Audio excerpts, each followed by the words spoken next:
Just এক ক্লিকে portrait যদি আপনি করেন, জাস্ট ওয়ান ক্লিকের মধ্যে আপনার পুরো সাবজেক্ট যেটা আছে ব্লার হয়ে যাবে।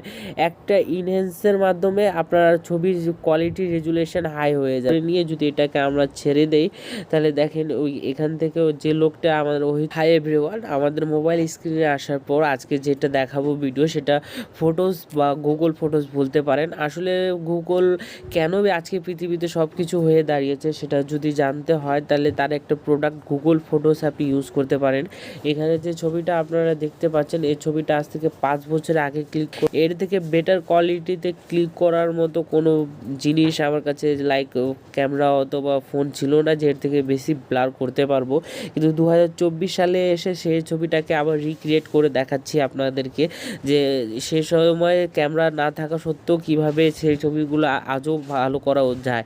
তো এখানে দেখেন প্রথমে ক্রপ অপশনে আসে যায়, সে পরবর্তী ধাপগুলোও দেখাবো। তো কিছুটা ছবি আমি কাটতে চাই, এটা কিছুটা একটা ছবি এখানে কেটে দিলাম, ঠিক আছে। কেটে এটাকে সেভ কপি হিসাবে সেভ করে দিলাম। এটা আমাদের গ্যালারিতে এই যে আমাদের ক্রপ হয়ে গেছে। এখন যে ছবিটা রিক্রিয়েট করতে চাচ্ছি সেটা একটু এডিট প্যানেলটা দেখায় আপনাকে। এইখান থেকে আপনার ক্রপের পাশাপাশি টুলস নামের একটা অপশন পাবেন, যেখানে আপনারা যদি ব্লার অপশনে যান, তো ব্লার অপশনে যাওয়ার পরে এখানে দেখেন হয়তো বা 2-1 সেকেন্ড এটা সময় নেবে। সময় নেওয়ার পরে দেখেন এখানে ব্লার কতটা করছে। এখানে নিচে যদি আপনারা স্কেলে আসেন এখান থেকে কম বেশি করতে পারবেন। তো আমাদের পাস্টের ছবিটা এরকম ছিল, আমরা যখন এটাকে ব্লার করতে যাবো তো দেখেন কীরকম পরিমাণে ব্লার হবে এটা, ঠিক আছে। কত ডেঞ্জারাস লেভেলের এখানে ব্লার এটা হয়ে থাকে, ঠিক আছে। তো দেখেন এর সাথে সাথে এটা ব্লার করতে পারবে। এটা যদি ডান করে দিই এই যে ব্লার আমাদের হয়ে গেল। এটাকেও আমরা সেভ এস কপি হিসাবে করতে পারবো। এটা আগের তুলনায় কতটা ব্লার হয়ে গেল, যেটা ব্লারের জন্য আমরা স্ন্যাপসিড বা লাইটরুম বা পিক্সআর্ট অনেকগুলো অ্যাপ ইউজ করে থাকি। বাট এখানে দেখেন কত সুন্দরভাবে এক ক্লিকে ব্লার হয়ে গেল। কোনো আপনাদেরকে স্ক্রিনটাকে ঘষে ঘষে আপনাদেরকে ব্লার করতে হলো না, সাবজেক্ট অটোমেটিক ডিটেক্ট করে এটা আপনাদের ব্লার হয়ে গেছে। তাদের সাথে এই ছবিটাতে দেখেন অনেক সময় আমাদের ছবি তোলার ক্ষেত্রে অনেক কিছু অপ্রয়োজনীয় জিনিস অ্যাড হয়ে যায়। তো এগুলাকে রিমুভ করার জন্য আমাদের প্লে স্টোরে বেশ কিছু অ্যাপ আছে যেগুলোর মাধ্যমে আপনারা করতে পারেন। বাট এখানে দেখেন একটা টুলসের মাধ্যমে কোনো এক্সট্রা কোনো অ্যাপ বা ফোনকে জাম না করে আপনারা সাপোজ এই টুলসে আসে ম্যাজিক ইরেজারে যদি ক্লিক করেন, আপনারা ম্যাজিক ইরেজারে ক্লিক করার পরে এখানে হয়তো বা 2-1 সেকেন্ড সময় লাগবে। 2-1 সেকেন্ড সময় নেওয়ার পরে এই যে সার্কেল কোড বা ব্রাশ করতে বলতেছে। তো আমার এই ছবির মধ্যে আপনারা দেখতে পাচ্ছেন, সরি এটাকে ব্যাক করে নেই, আমার এই ছবির মধ্যে দেখতে পাচ্ছেন এই লোকটা অহেতুক চলে আসছে। তো এর আশেপাশে পুরো সার্কেলটাকে একটু ঘষে নিয়ে এখানে সিলেক্ট করে নিয়ে যদি এটাকে আমরা ছেড়ে দেই তাহলে দেখেন ওই এখান থেকেও যে লোকটা আমাদের অহেতুক ছিল সেটা সিম্পলি এখান থেকে রিমুভ হয়ে গেছে। যেটাকে করার জন্য অনেক সময় অ্যাডোবির অনেকগুলো ওয়েবসাইট আমরা ইউজ করে থাকি বা ফটোশপ ইউজ করে থাকি বা গুগল প্লে স্টোর থেকে নানান রকম অ্যাপ ইনস্টল করে করতে হয়, যেটা আপনারা খুব স্বাভাবিকভাবে এখানে দেখতে পাচ্ছেন করতে পারছেন।